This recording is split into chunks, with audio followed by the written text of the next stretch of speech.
Vacancy उतना ही है, लेकिन अलग अलग फेज में करके सरकार ये दिखाना चाह रही है कि हम कितने बहाली कर रहे हैं। लड़कों के ज़िंदगी के साथ ये खिलवाड़ हो रहा है।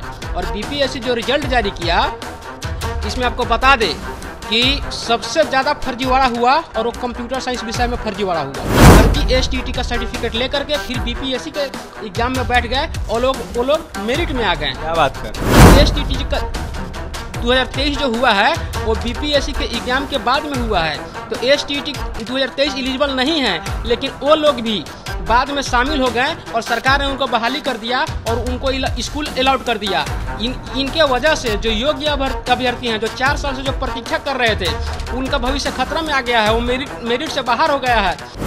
NBC 24 देख रहे हैं आप, मैं हूं आपके साथ अभिषेक। बीपीएससी के द्वारा फर्स्ट फेज की बहाली खत्म हो गई। अब अभ्यर्थी सप्लीमेंट्री रिजल्ट की मांग कर रहे हैं। इसको लेकर बीते दिनों शिक्षा विभाग की तरफ से आंकड़ा जो है बीपीएससी को सौंपा गया है, जहां पर कहा गया है कि 4700 कुछ अभ्यर्थियों की कहीं ना कहीं आंकड़ा निकलकर सामने आई है और 4700 कुछ अभ्यर्थी ही कहीं ना कहीं सप्लीमेंट्री रिजल्ट में शामिल हो गया और उनका रिजल्ट दिया जाएगा। ऐसे में अभ्यर्थियों में आंकड़ों से इसको लेकर अभ्यर्थी सवाल उठा रहे हैं। ऐसे में हमारे साथ बात करने के लिए बीपीएससी के फर्स्ट फेज में शामिल हुए अभ्यर्थी संजीव हैं। संजीव से जुड़ेंगे, बात करेंगे, तमाम मुद्दों पर चर्चा करेंगे। संजीव, क्या कुछ मामला है? आप लोग लगातार सप्लीमेंट्री रिजल्ट की मांग कर रहे हैं। ऐसे में 4700 तो सप्लीमेंट्री रिजल्ट देखिए, नहीं जा रहा है ना।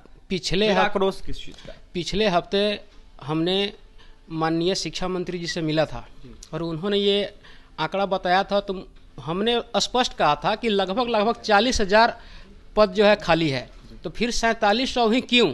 यह बहुत गलत है। ये सारा का सारा जो वैकेंसी है TRE-1 का, इसको अगले वैकेंसी में देना चाहते हैं ये, ठीक है।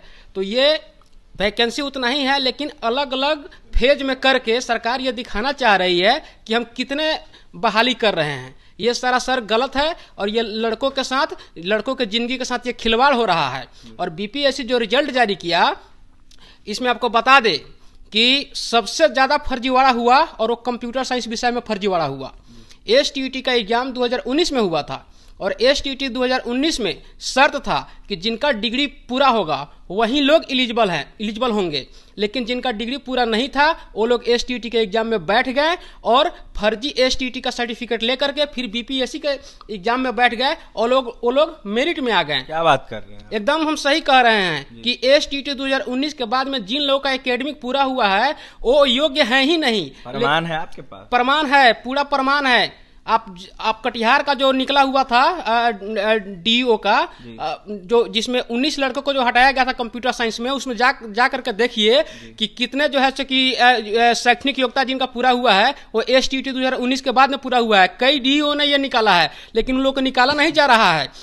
कहीं का डीईओ जो है वो बस डेटा शो किया हुआ है। तो एसटीटी 2019 के बाद में जिन लोग का एकेडमिक पूरा हुआ है वो लोग योग्य है ही नहीं, लेकिन सरकार ने उनका बहाली कर दिया है। वो लोग हट भी नहीं रहे हैं। दूसरा कि एसटीटी 2023 एलिजिबल नहीं थे, क्योंकि एसटीटी का 2023 जो हुआ है वो बीपीएससी के एग्जाम के बाद में हुआ है। तो एसटीटी 2023 एलिजिबल नहीं है, लेकिन वो लोग भी बाद में शामिल हो गए और सरकार ने उनको बहाली कर दिया और उनको स्कूल अलाउड कर दिया। इनके वजह से जो योग्य अभ्यर्थी हैं, जो 4 साल से जो प्रतीक्षा कर रहे थे, उनका भविष्य खतरा में आ गया है। वो मेरिट से बाहर हो गया है। और हम सब लगातार दौड़ रहे हैं, कभी माननीय शिक्षा मंत्री जिससे मिल रहे हैं, बार कन्हैया प्रसाद सर को दे रहे हैं आवेदन, लेकिन कोई कार्रवाई नहीं हो रहा है। मुख्यमंत्री जी को आवेदन दे रहे हैं, कोई कार्रवाई नहीं हो रहा है। अंतिम में क्या मांग कीजिएगा? हम सरकार से ये मांग करते हैं कि कंप्यूटर साइंस विषय में सबसे पहले हम ये मांग करते हैं कि आप जो कह रहे हैं कि हम 4700 पे रिजल्ट देंगे, ये हम सब अभ्यर्थियों के साथ नाइंसाफी है, धोखा है। आप जितने भी TRE-1 में सीट खाली हो रहे हैं उस सब पे आप जो है कि सप्लीमेंट्री रिजल्ट जारी करिए। दूसरा ये हम मांग करते हैं कि 2023 के बाद में जिनका डिग्री पूरा हुआ है उसको हटाइए। 2023 में के जो एसटीटी पास है उनको हटाइए, ये गलत है। और तीसरा ये कि एसटीटी 2019 के एग्जाम में आउट ऑफ बिहार एलिजिबल नहीं थे, लेकिन वो लोग भी एग्जाम में बैठ करके कई स्कूलों में बहाल हो गए हैं। उनको हटाइए। मांग करेंगे क्या? सप्लीमेंट्री ज्यादा से ज्यादा पूरा सीट पे हो, ज्यादा से ज्यादा क्या, पूरा जितना भी सीट खाली हो रहा है TRE-1 में सब पे सप्लीमेंट्री रिजल्ट दीजिए, क्योंकि उस सीट पे जो है ना TRE-1 के अभ्यर्थियों का हक है।